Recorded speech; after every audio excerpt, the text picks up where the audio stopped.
Hello and welcome, my friend, to the Forgive Yourself podcast. I'm your host, Brenda Reese.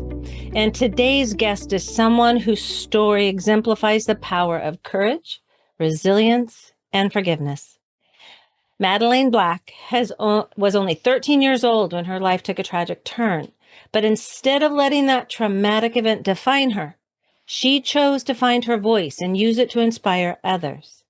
Madeleine has made it her mission to end the shame, stigma, and silence surrounding sexual violence, encouraging others to share their stories and reclaim their power, which you know is huge in the forgiveness work.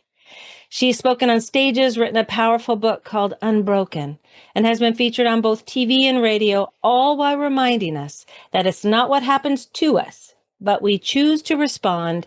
It's how we choose to respond that truly matters.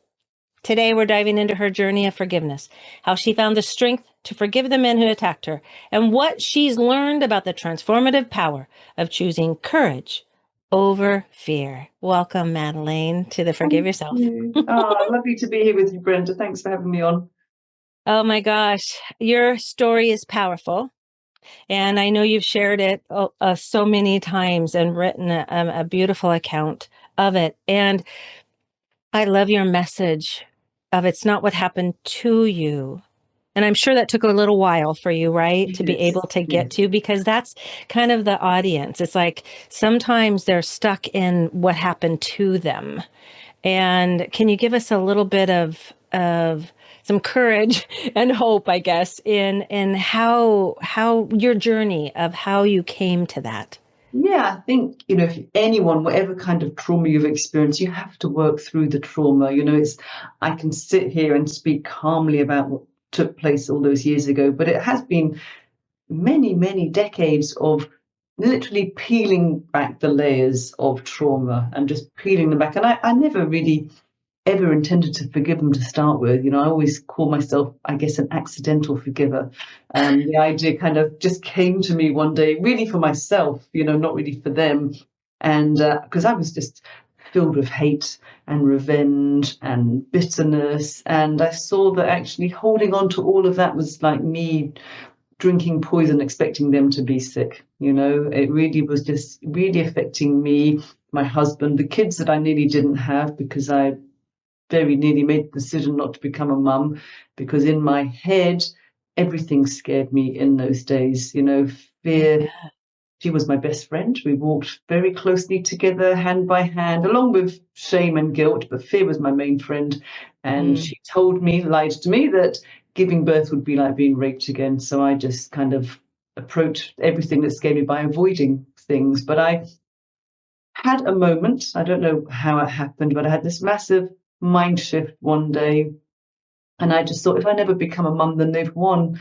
And so I had this plan, which I call my best revenge, that I was not only determined to become a mum, and as you know, I've just become a grandma, so I feel that my best revenge is continuing, but I was determined, not to let this define me, but to really live my life as really as well as I could. So I just set about cleaning up the trauma, kind of draining the swamp, so to speak. And it's taken a long time. It's taken a lot of work. It's not easy to dive into the chapters that we want to avoid. We don't want to go into these dark chapters. We want to avoid them. But, depression is like depressing it down. But I realized that I had to go in order to get out. The way in was always the way out. That is so profound. And your journey of even being willing to get in relationships, right? I mean, I know that, you talk a little bit more about looking for love in all the wrong places in a way, right? After that happened, which I think is common for women. And then, but just to be willing to dive into a relationship, that right there is bravery. A lot of the women that I work with want that, but they're afraid of it. Yeah, I always think, excuse my dog. I always think that I was just very lucky that I met my husband when I did. I always say that he was an angel sent to save me, and we've been together now 42 years. So, yeah, quite a few years. So yes. I think if I hadn't met him, I often wonder what would have become of me, because I was doing more and more drugs and drinking and trying to just numb out and not think about the events of what took place. And he just always met me with love. He still is very grounded and just unconditional love. And because then when I met him, I just had no opinions of myself. I just loathed myself, hated myself, thought I was damaged goods, broken, and how could he be with someone as worthless as me? Why would he want to be with me? And he just said, I just love you. And that was it. So I saw through his eyes that actually this image I had of myself wasn't true, that someone actually loved me, which still confused me those days. And then I saw that I could give love out because I had built this brick wall around me, this imaginary protective brick wall, but with love, because love is always going to win over hate, whatever the situation. You just throw love at it and then it's always going to win. I just slowly learned to like myself till eventually I thought, actually, you're really pretty damn fine. You're really okay. There's nothing wrong with you. You're okay. This awful thing happened, but that's not who you are. You're not your body. You're not the things that were done to them. All of us are so much more than the events in our life. I really truly believe that. I do. I believe that too. And I think you're right. Thank you for sharing this, that it took time, right? Yeah. That it took layers, because going through a sexual assault as violently as you did, and just your willingness to share it, thank you, is so important. And it helps other women, as you have shared in your mini talks. It helps them have a voice.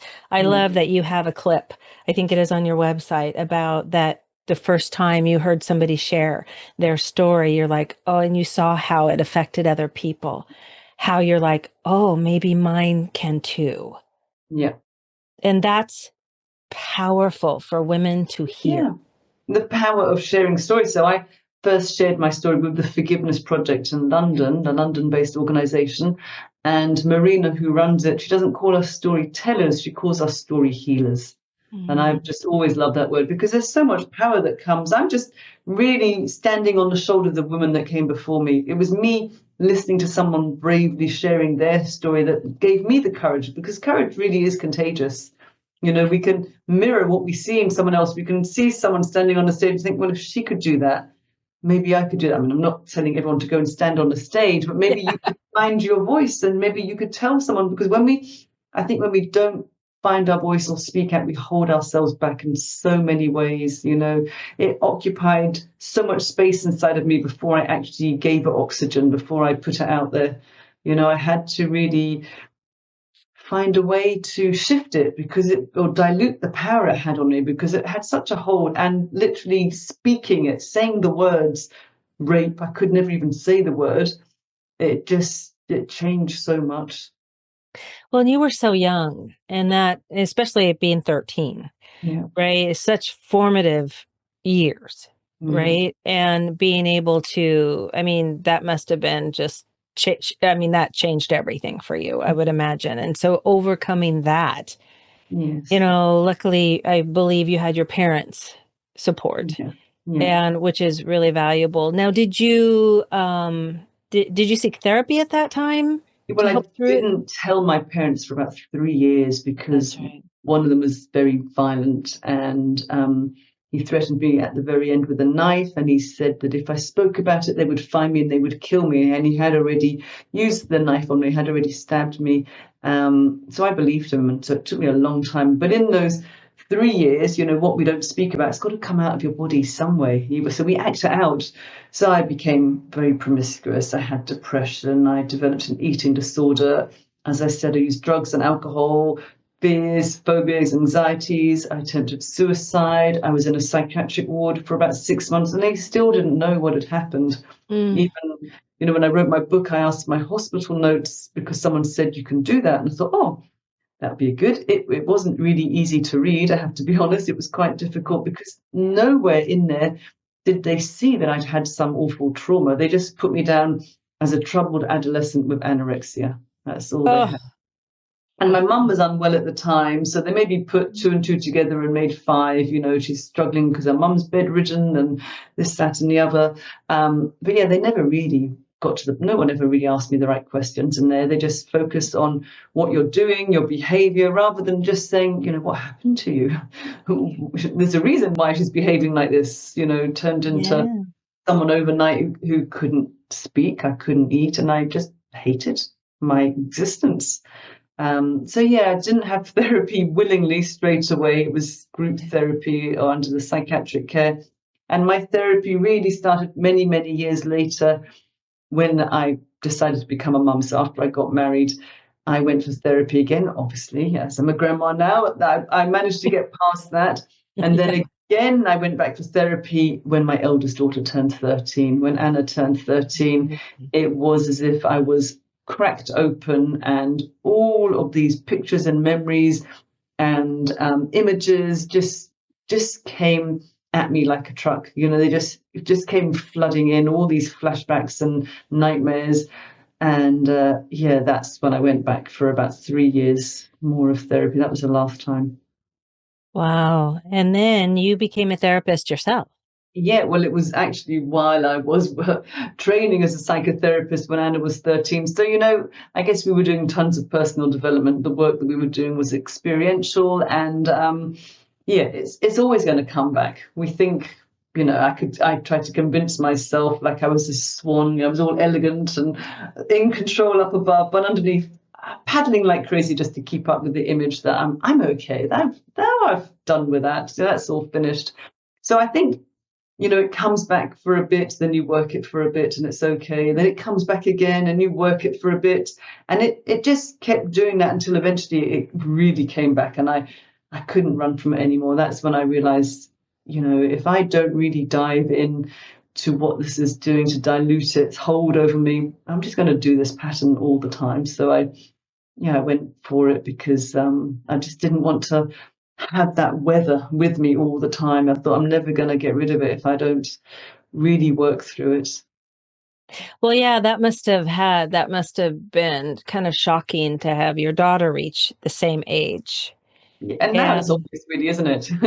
It's an yeah, obvious trigger. But at the time, I just thought, because I'd worked at Women's Aid, I worked at Rape Crisis, I just thought I've just ingested all these other women's stories. This is not what happened. It's lying to me, my memories. How can I trust them? I've got false memory syndrome. It wasn't that bad. They didn't really try to kill me. All of the stuff. And he would say to me, my therapist, but why would you make that up? I don't know that part, but it can't have happened like I see it. And why would you make it up? And if you're going to make up anything, why would you make that up? And I don't know the answer to that question. So yeah, that was hard. wow. I saw after about 3 years of denying what I was being shown, because a lot of my memories returned when I was sleeping in my night, kind of my dream state. I Yeah. saw actually it wasn't the pictures that were really hurting my head. It was me denying the pictures. Oh, I had the capability to drive myself crazy by just refusing to accept. I thought that somehow it was a reflection of me, that if I really told my therapist what I was being shown, he would be disgusted and he would see that I was that broken, damaged person that I always believed I was. It was always there somewhere in the back of my head, and he wouldn't want to work with me. In fact, he would send me back to another psychiatric ward and he'd get me locked up and throw away the key this time. I just thought, I can't tell him that. I can't tell him that. Oh my, I can't tell him that. But in the end, I did yeah. tell him everything. And well, it took a while. I would imagine it took a while to trust. Yeah. Well, To try. to trust him, but to trust what I was being shown as well. Yes. I didn't want to believe it. Well, no, that's powerful. Our brains are powerful, right? And in Yeah. trying to protect us, Yes. on one hand, but then it's also trying to work through it at the same time. Yeah. So, I mean, at the time, I think if it hadn't numbed me out when I was 13, I think I would have died from that on that night. I think they made like 3 serious attempts to end my life. And I think if I hadn't left my body in the way that I did, I don't think I'd be here. I had to get out of the way of the trauma. But because I left my body and I didn't return for many, many years, and because it blocked my memories from me, when they came back, then it was dreamlike. I couldn't believe it. So on the one hand, it really is a paradox, really. It really protected me. And actually, they come back when we're ready to face the memories, even if we don't believe it. But then I was like, no, that's just a load of rubbish. That's not what happened. It wasn't that bad. We like to minimize things and make out it wasn't as bad as it was. But actually, it was pretty awful. Very awful, very Yeah. awful. And even though some women may not have had that experience, there is still trauma in their life Yeah, that they but feel the it's not. same. Yeah, but it's not about comparison. It's not Right. because this happened that was worse. It's not about that. It's really how it hits us and what it does to us. Because when I worked as a therapist, I could have two clients who both lost their fathers, for example, and Mhm. one would say, "I'll never get over the loss of my dad. I'll always grieve him," and one would say, "I'm so lucky that he was my dad. I'm so grateful." So everything is our attention, our focus and how we look at things. We have that ability to really turn it around. And I think for me, in very nearly losing my life, they made me really want to live my life. So in some ways, I don't like to say it too often, I'm almost grateful for them because they showed me I could have been taken out. They could have really. I might not be here today. It could be another woman that was raped and murdered. There's many, many women, but Yes. showing me how precious life is, how they, with really a split decision to change their minds, one of them changed the other one's mind. I just thought, well, once I did the work, I thought I'm gonna enjoy this life. I used to go to a teacher for many years, a shaman, I guess you would call him, called Imaho, and he used to say the world has existed for billions of years, and we're here for maybe 10 nanoseconds. And what are you going to do with those 10 nanoseconds? Am I really going to hold on to all that hate and revenge and bitterness, or am I going to really live my life and enjoy it? And I tried the other one for many, many years, and it was just an angry place to be in. So I thought, okay, let's try the other one. And that led me to the idea of forgiveness, as well, Mhm. to just to be able to accept it and just be able to have understanding and compassion, just to let go of it all because it's done, it's a long time ago now. Yes. And thank you for talking about that. It's like, let's not look at comparison. That's why I Mhm. wanted to bring that up because a lot of women do. I had a woman that came to a workshop and women were sharing their stories. And one woman was like very quiet. And I'm like, hey, what's going on? And she's like, well, my story isn't like everybody else's. I don't have this traumatic, but she had neglectful parents that Mm, left a mark on her. of And it's course. like I said it's not the act. It's Yes. how, like you just described so beautifully, it's how we internalize it Yeah. and what we do with it that matters. And so I really appreciate you sharing that. And you have a TED Talk that I actually too, and I really your TED Talk is powerful. Thank you. Um, and you emphasize that importance of forgiveness and reclaiming our power, Mhm. which I think is so valuable in our work. And, how would you define like forgiveness in your life? And would you have advice for women struggling to forgive themselves? Yes, yes. I was going to say, it's a tricky one, forgiveness, because it did really change my life. But I want to be clear, I'm not really a forgiveness preacher. I don't want to tell Okay. people the only way to heal is to forgive. There are many, many paths, and sometimes we have to be appropriately angry. It's okay to be angry and sad and disappointed with what took place. Sometimes that's Yes, really necessary to feel these things. But absolutely. and I'll never forgive the act of rape. I can't forgive that because it's total violation on your body, your mind, your psyche, and it did affect me for decades, really decades and decades, not just a few months, years. It was a long time. But I think forgiveness, as I said in the beginning, I was an accidental forgiver. Is when and especially now being a grandma as well, looking into my little granddaughter's eyes and being present at the birth, we come in as love. We just come in as this blank sheet of paper, this completely neutral being, and we just get corrupted and we get Mhm. conditioned and we get just dirtied by life, our experiences and what we go through. And slowly I started to feel compassion for them, which I never thought could happen. Mm-mm. Never, because I started to realize that, I've really done a good job of cleaning up my trauma and living my life as well as I can. I've created a great life. But I think to live with what you do to someone else, whether they're conscious or not, that must be a really tough path.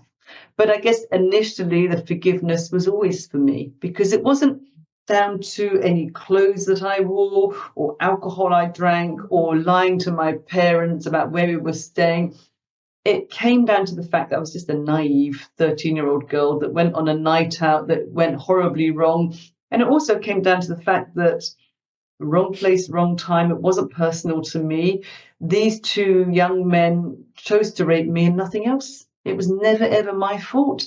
And I also know 100% of all rapes, without a doubt, are caused by rapists, nothing else. So really, I don't really have anything to forgive myself for. But for years, I felt I brought it on myself. What did I expect? It was my fault. And this was the late 1970s. This was before the influence of social media and all the victim blaming, which still takes place. There's so much rape culture.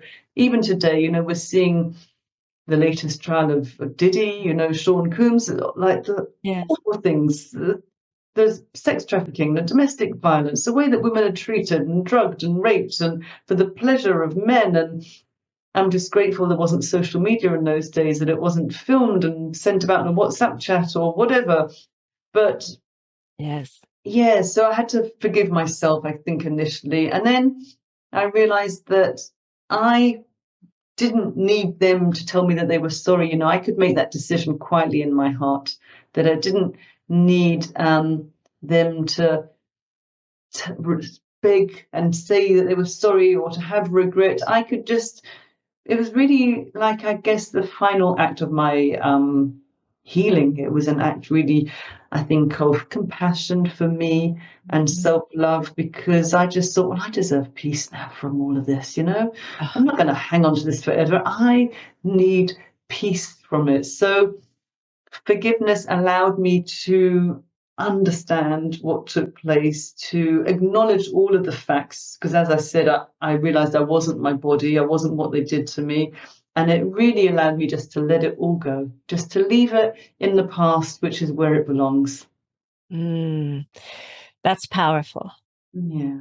And but that didn't happen overnight. If anyone's listening. No, I was going to say. Yeah, it didn't happen overnight. Years, right? You're talking years. You're talking layers. It's a marathon. It's not a sprint. It's many marathons. Yeah. Well, yeah. And I think too, but it's also your willingness to seek the truth, to want to know the truth. Would you say that? But I think I got to a place where I just thought, I was on a crossroads maybe. I could stay stuck and bitter and angry, and I struggle to have these 3 kids that I've got, my girls, and I thought I could infect them. I could project everything onto them. And then what's the point of bringing them into the world? I want them to be independent, strong, fierce women. So be very careful what you wish for, because they all are. And I could corrupt their minds, and I didn't want to do that. And I thought so initially, as a mother, we always do it for our children, don't we? I had to do it for them. I had to learn to let them live their life, to let them go clubbing at 15 and have drinks and fake ID and all the stuff that teenagers want to do, go on the public bus, not drive them everywhere, just let them be, I had to learn to let them live as well. So in learning to let go for them, I had to let go of stuff for me as well. I didn't want to corrupt their minds. So that changed when I became a mum. It was different. I couldn't. Yes, that would change. And then having your daughters hit that age, or your daughter hit that age, and then you having to let go. Yeah. Right. I mean, that was a good catalyst for healing. It sounds like too. And I didn't appreciate it at the time, but it was. No, because I'm sure you had a lot of that shame, guilt come up again. And also, we can convince ourselves of anything. When I was studying psychotherapy, I just thought, I'm done with that. That's all done in the past. I'm really in control, and we're never really in control, actually, if truth be told. But yeah, I really thought I had healed and I was done. But healing is multi-layered. I would say it does end eventually. I think now, I would say maybe I have post-traumatic growth. I think we can grow through what we go through. Definitely become more of like an adrenaline junkie. I do things now because I started to do, I guess, what we would call exposure therapy. Because when I saw that fear was lying to me, fear really told me that everything that I was scared about, it had already happened. So the worst case scenario had happened, and everything I worried about was in the future. So I had to learn to find a way to stay grounded and connected and engaged in that moment. And once I did that, I realized that the fear was just a liar, and it was all part of my imagination. So I kind of didn't realize what I was doing, but I did my own exposure therapy. All the things that I had avoided for years, I then actively sought them out. So I put myself into situations that used to terrify me. And it might sound very little to start with. So when I drove my car, I didn't automatically put the buttons down and lock the car. In those days, you had to physically lock the car. Now I think it shuts down automatically. Mm-hmm. Or I didn't. I wouldn't walk down the stairs in the multi-story car park. I would take the lift because I would always be scared what if a man came into the lift and I was by myself. Or I wouldn't cross the road if a man was not walking near me. So little things. And then, I just embrace things. So next week, at nearly 60, I'm doing my first skydive. Hopefully, it won't be, my fear won't speak to me in the moment when I have to jump out of the plane. But, if you don't try, you never know. You just never know. And it holds you back in so many ways if we let fear dictate everything and be friends with them. Fear was, she was too good a friend. I had to break up with her. Absolutely. And oh my God, congratulations on doing a skydive. I haven't done it yet. Yeah, well, you're on your way. You're on your way. But thank you for bringing up the exposure there, therapy, I guess it is, in the way that, and for you, that was big, just like that, especially going through the trauma you did and exposing yourself like that to being in the lift with a man.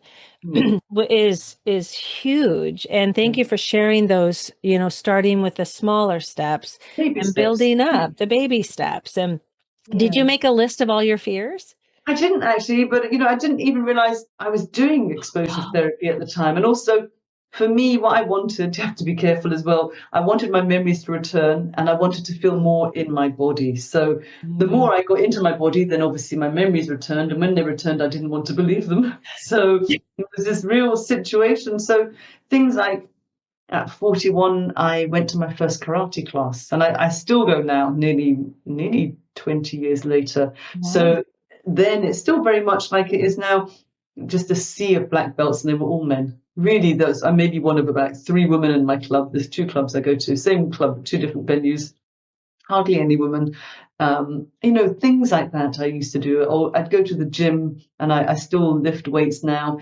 And I used to avoid the weights room because it's all these big muscly men, but I purposely took a male trainer. And so he helped me to lift weights and be around men. When I went for therapy, the young men who raped me were American, so I chose a male American therapist. So all these ways, just slowly, I didn't realize at the time, but whether that's conscious or unconscious, just putting myself into different situations which I would have avoided.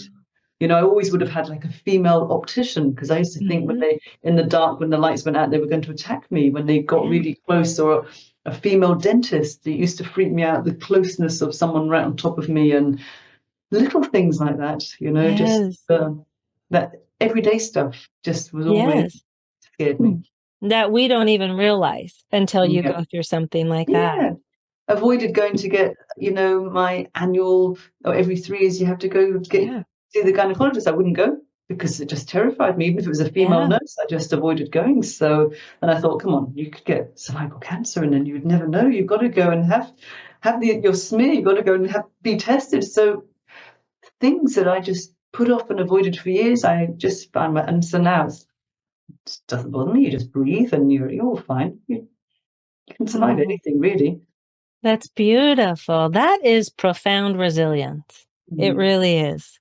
That's what it feels like to me. You have a very resilient spirit. Like I think all of us really do. Tapping into that is powerful. I think I was born to super survivors. So my dad was a Holocaust survivor, and not by what he said, but how he lived his life. I saw actually we can get past anything that happens to us. He lost his parents, his brothers and sisters. There were 6 of them. His little brother was only 6 when he was murdered. And he had met my mum, he had 5 kids. And yeah, if you met him, he just laughed and loved life and joked around. And I saw, yeah, we can rebuild after trauma. And my mum had her neck broken in an operation and was bedridden for a few years. Still has neck issues, but she was listening to a hypnotherapist on the radio one day and went to see him. She sacked all the nurses that we had at home and all the housekeepers, threw away all her medicine and used the power of hypnosis and healed herself. So I've seen my parents really overcome huge adversity. So I used to think, well, they can do that. I just had this one night. Surely I can get past one night, So yeah, I had great teachers, really great teachers. Yeah, that is great teachers. Do you have any practices or anything that you can share with people that because you have a lot of hope and you talk about hope and I love how you're called the courage cultivator. I love that. And is there anything you can suggest to people that to kind of on their journey? Is there any practices that you did or do that kind of help you in this being able Yeah, to be resilient to be resilient. Well, I and think have hope? I think the most important thing is to find your voice, to find someone that you can share it with, because we do think it's shameful and that we should, it's a reflection of us, but it isn't. We really need to find a way to stop giving ourselves such a hard time. We really beat ourselves up so badly, and I was so guilty of that as well. So if you can find a therapist, it doesn't have to be a therapist, find a friend, find somebody that you trust to share your story with.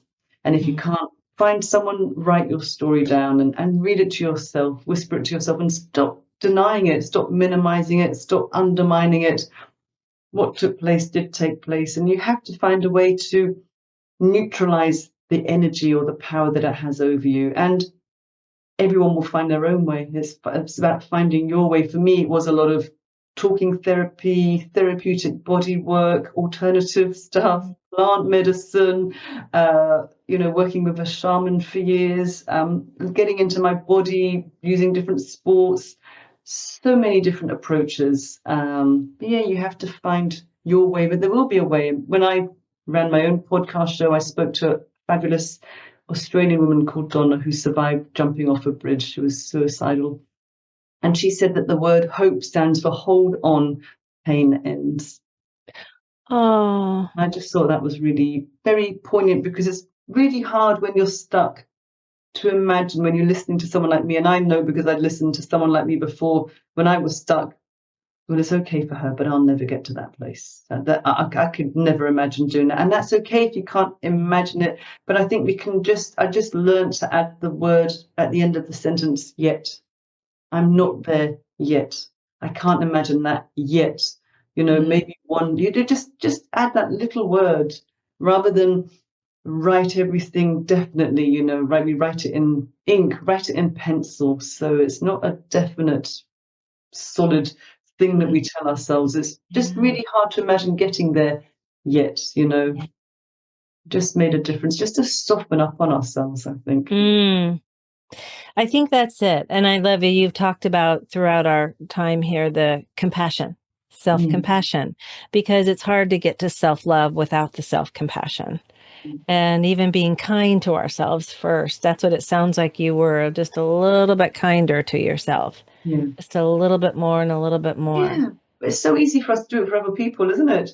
So the kindness that you would do for a little toddler who'd fallen down and hurt her knee and it was bleeding, you had to put a plaster on and give it a little kiss. You be that toddler and you give yourself that little hug and that little kiss and that plaster. The way that we speak to other people, if we could really listen to how we speak to ourselves. I used to just call myself stupid over and over again. I was stupid for allowing that to happen. I was stupid for letting them do this to me. I was stupid. It was my fault. I was guilty. Over and over. And actually, one of the things one of my therapists said is to wear an elastic band on my wrist. And every time I heard myself say stupid, I just used to ping it. And so eventually I've got very red wrists from the amount of times I said stupid. And none of us have a crystal ball. We don't know what's going to happen. I couldn't predict it.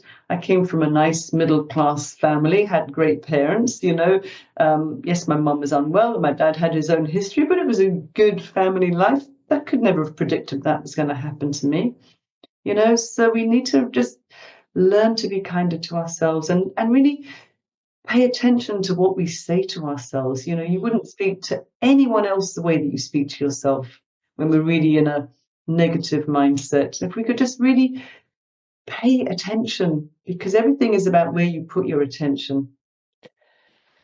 Oh my gosh, you have shared so much today. Thank you. You are really inspiring. Thank you. And I'm so grateful that you are sharing and you're holding this beautiful energy of moving forward, of it's not what happened to us, it's what we do with it. Is there anything you'd like to share? Any last kind of wisdom? Just really that it's never too late to find your voice so that you can heal and live your best life. Oh, Madeleine, I'm just so grateful for you. Now you have your book, Unbroken, that we see behind you. And where can people find that? You can just go onto any Amazon or a bookstore and ask them, you'll find it. It's maybe quite old now, it's about 8 years old, but sadly, it will always be relevant because my story is just a story of many people, really. Yes. And then we'll have your website in the show notes for people because you've got your TED Talk and which is so profound. I really felt it and the way you share it. With not what happened to you, but what you have done with it. And you have given so many people so much hope. And I like how you shared that from the woman you had interviewed. There's always hope, always hope. Yeah. And when I worked as a therapist, I always took hope into my sessions with me, whether the client could see it or not. There's always hope. And when we look back, when the therapy was ended, they didn't recognize the person that they had become because everything, you just get unglued. We glue ourselves back together in the wrong way and we have to unglue ourselves. That's a beautiful visual. We do. Oh my gosh, Madeleine, thank you so much for this wonderful talk. And thank you for being with us today with this very powerful and inspiring conversation. Now, if this episode resonated for you, please share it with at least one other person that you feel would benefit from hearing Madeleine's courageous story and what she's created in her life. And until next time, take care.